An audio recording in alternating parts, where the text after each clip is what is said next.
High blood pressure is a big deal because it puts stress on your heart and your arteries, raising your chances of a heart attack or stroke. Over time, high blood pressure can damage and narrow your arteries, reducing blood flow around your body. And since all the tissues and organs in your body need blood to work, that means things like your brain, your kidneys, your eyesight and your sex life can be affected, reducing the quality of your life and shortening it significantly. Salt, as used in cooking, in preserving and processing foods, and as a flavor enhancer, is sodium chloride, which consists of sodium 40% and chlorine 60% by mass. Salt dissolves in water and breaks up into its sodium and chlorine ions. Your body cannot make sodium chloride and depends on your diet for a healthy supply of this nutrient. As virtually every diabetic knows, a type 2 diabetic has a better than 80% chance of also being hypertensive, i.e. suffering from high blood pressure. And we all know that, besides taking a daily medication to control our blood pressure, we should eat a low-salt diet because excessive salt intake is the main cause of high blood pressure. But is excessive salt intake really the main cause of high blood pressure? Recent studies suggest that this might not be so. Is too much salt really the cause of high blood pressure? In the 2017 issue of the American Journal of Medicine, it was claimed in a paper titled "Is Salt a Culprit or an Innocent Bystander in Hypertension?" that the notion that excessive salt consumption leads to hypertension is based on opinion, not on fact. The paper cited a Cochrane review of almost 170 studies which noted that sodium restriction only lowers blood pressure by 1% to 3% in people with normal blood pressure, normotensives, and between 3.5% and 7% in people with high blood pressure, hypertensives. Cochrane reviews are systematic reviews of primary research in human health care and health policy, and are internationally recognized as the highest standard in evidence-based health care. Sugar, the paper went on to claim, is the more likely primary cause of hypertension.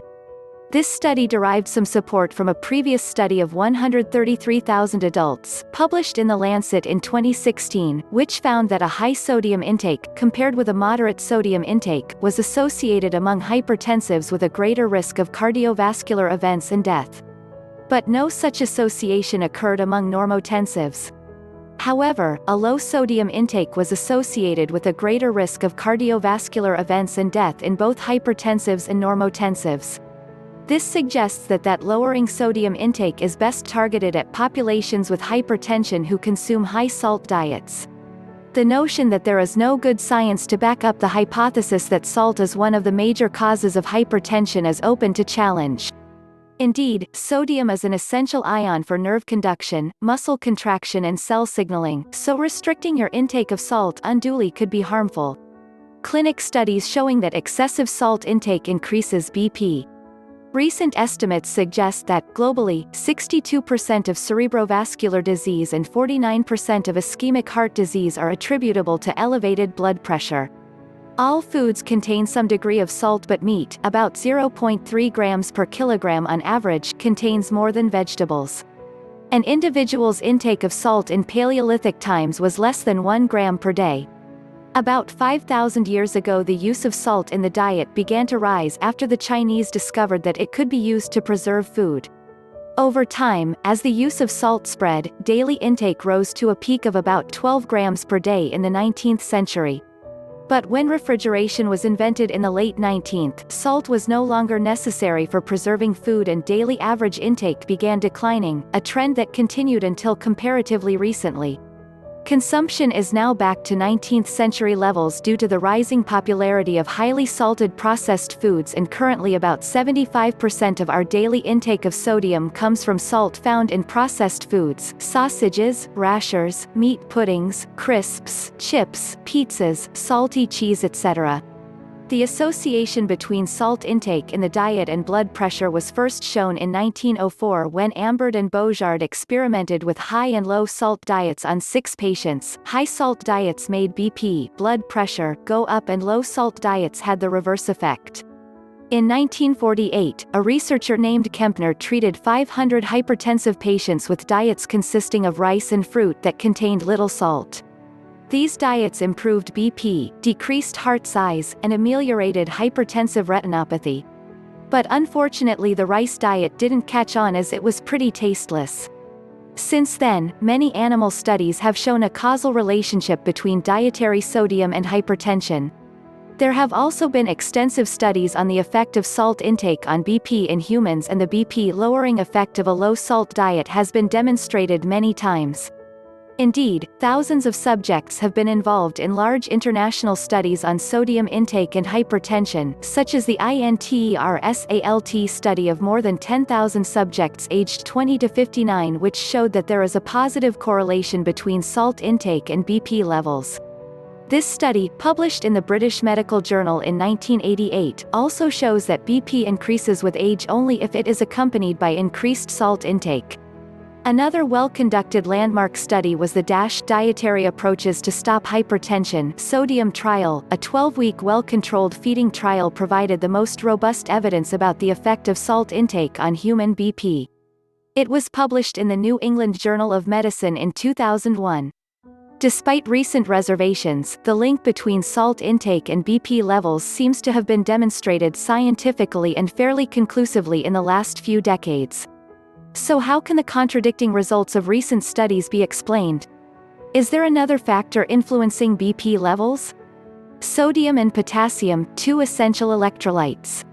Your body removes unwanted fluids and waste products by filtering your blood through your kidneys, where the unwanted fluids are sucked out and sent with the wastes to your bladder to exit as urine.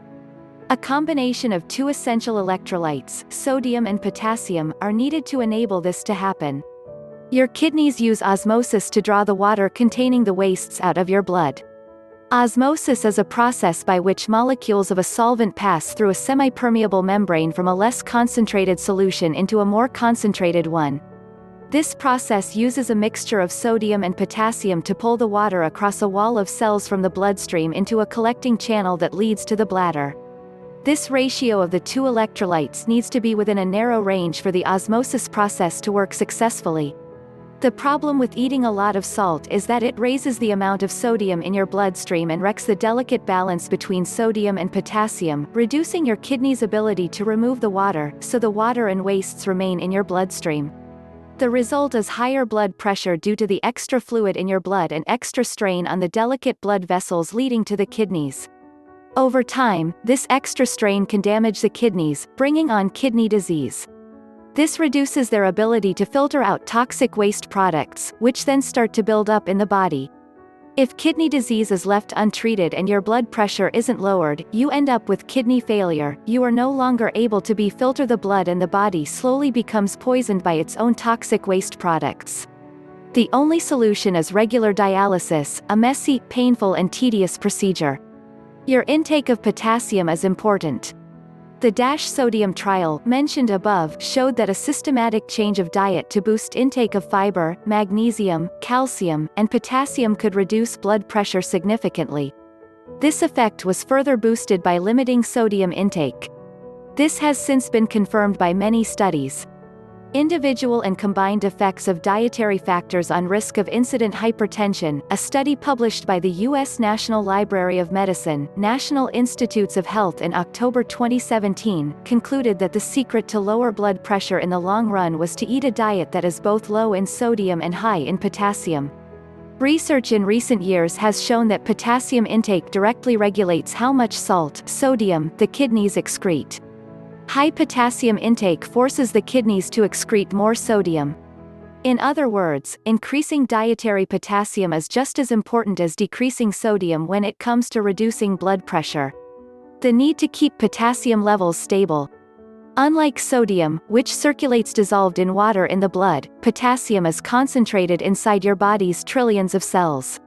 This concentration inside the cells is maintained by a pump that acts across the cell's membranes, outer walls.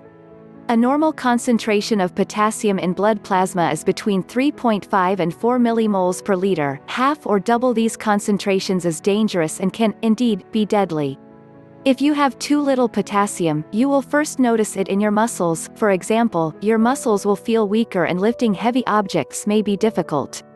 But if you have too much potassium in your blood, you can end up with cardiac arrest. Some states in the USA use massive potassium injections to execute prisoners on death row. But don't get over-worried. Insulin helps transfer potassium as well as glucose into your body's cells. The kidneys also excrete potassium.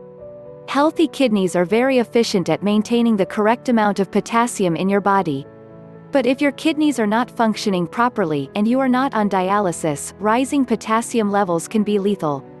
As we already mentioned, high potassium intake lowers blood pressure, and there is a direct link between a low potassium, high sodium diet and raised blood pressure. Thus controlling the body's potassium level is important for health. But it is only recently that the role the kidneys play in maintaining the levels of sodium and potassium has been discovered. If you have lost a lot of potassium recently, the kidneys need to hold onto the body's remaining potassium. Indeed, they prioritize the retention of potassium over sodium. When the level of potassium is too low, a sensor in the kidneys tells the renal tubules, the kidney's pipeline, to absorb more sodium, which subsequently minimizes the loss of potassium.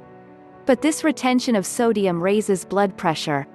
Conversely, if you ingest a lot of potassium, the body retains less sodium in order to promote the excretion of potassium. This explains why consuming potassium-rich foods has a beneficial impact on your blood pressure. It drives more sodium to be excreted. The best treatment. So the dietary advice of a low-salt diet has not changed, but now it comes with additional advice to ensure that you have an adequate intake of potassium also. The takeaway is that eating plenty of potassium is just as important as limiting salt or sodium intake, and, as luck would have it, there are plenty of ways you can get lots of potassium into your body without resorting to supplements. Fruits are best: apricots, bananas, oranges, lemons, grapefruit, plums, grapes, figs, olives, blueberries, peaches, gooseberries, tomatoes, apples, prunes, and raisins all contain varying levels of potassium. Good vegetable sources include potatoes with the peel on, cauliflower, lettuce, cress, spinach, beetroot, and celery. Other good sources of potassium are nuts, almonds, legumes, oats, whole wheat, and fresh meat.